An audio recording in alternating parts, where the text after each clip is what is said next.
So here we're going to be applying the equation of continuity. And this is simply saying that the volumetric flow rate will be constant. And so we can say that then V sub 2, rather A sub 1, V sub 1 will equal A sub 2, V sub 2, where the cross-sectional area is equaling pi r squared. We can say that A sub 1 is equaling pi multiplied by 0.80 centimeters squared. And then for A sub 2, we have 20 circular openings. So this would be 20 times pi multiplied by 0.10 centimeters quantity squared.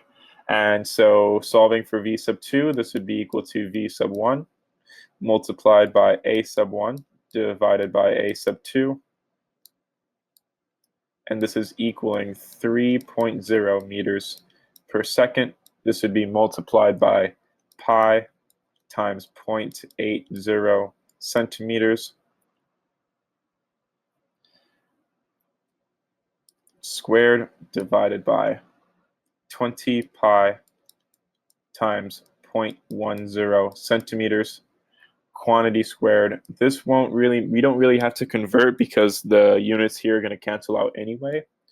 And we find that velocity sub 2 will be equal to 9.6 meters per second. This would be our final answer. That is the end of the solution. Thank you for watching.